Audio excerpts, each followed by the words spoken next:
This video will quickly show you how to devise your basic business strategy in GoVenture SEO. Make sure to watch the more detailed video tutorial and read the user guide before you begin. Click play to launch the simulation. Join an existing simulation or enter a new simulation number. You may be requested to submit a short quiz. This will appear in a pop-up window if the quiz is required by your instructor. Once you enter your business, start by reviewing the backstory that outlines your role and objectives. Size of the market may be revealed here. But, for full details, go to the Customers and Competitors screen. On the Customers and Competitors screen, you can purchase a Consumer Profiles report. Note that there may be more than one report available, one for each territory. Your simulation may be set up for one or more territories. Let's take a look at the report for one of the territories. The report shows the consumer and market demand. Market demand is the total amount of money that all consumers in the territory spend on the type of product you and your competitors are selling. You compete with other businesses for a share of this money. For example, if market demand is $1,000 and there are two companies competing in the market, then on average, each company may be able to earn one half of the $1,000, which is $500. $500 is the average market demand per company. But, a company may earn much more, or much less, than the average, depending on the business decisions made by each company. Notice that the report shows you the average market demand per company. The total market demand will be revealed later, once all competing businesses join the simulation. It is also important to note that market demand amount is what consumers will pay to buy products. Companies selling products may earn less revenue than this amount if there is a reseller discount, sales commission, or other compensation earned by the seller of the product. For example, if the average market demand per company is $500, and there is a reseller discount of 20%, which equals $100, then the average revenue per company is $500 minus $100, which equals $400. If there is a reseller discount or other seller compensation, you will be able to see this on the manufacturing screen when setting your product price. Now that you know how much money is spent by consumers to buy products like yours, next, you should review the consumer population numbers. These numbers show you how the market demand breaks down by consumer profile.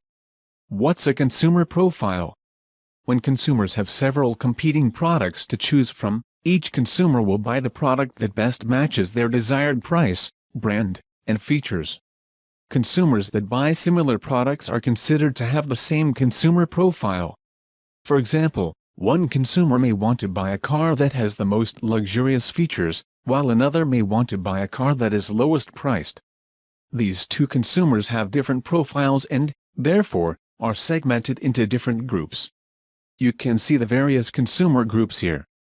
What's important to identify is the population percentage of each group. Some groups may spend a lot more money than other groups.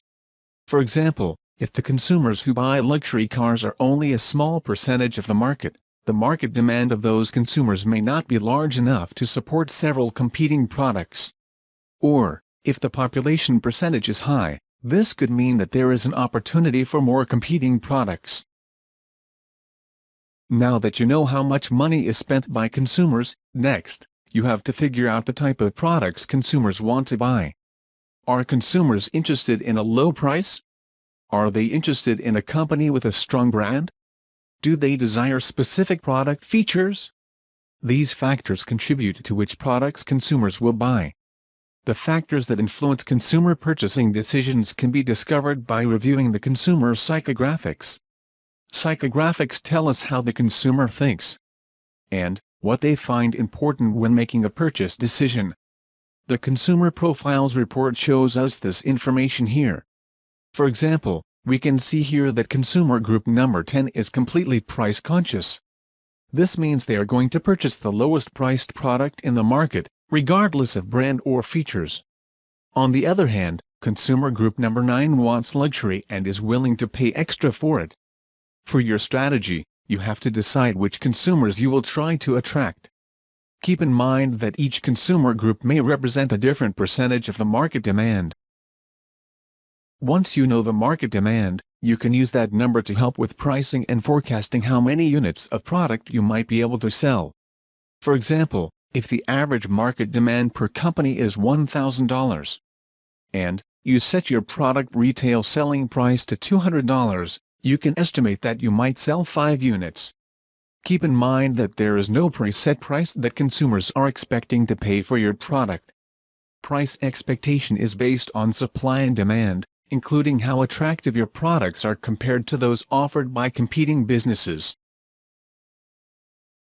Once your strategy is defined, you must make business decisions that are consistent with the strategy that you have identified. Review your budget and use the strategy journal and what-if calculator to help with your planning. Then, make investment decisions for manufacturing, research and development, sales and marketing, and human resources. As the simulation advances each period, you will be able to discover new information about the market and your competitors. Use that information to adjust your strategy so that you can best reach your business goals. Good luck and go venture!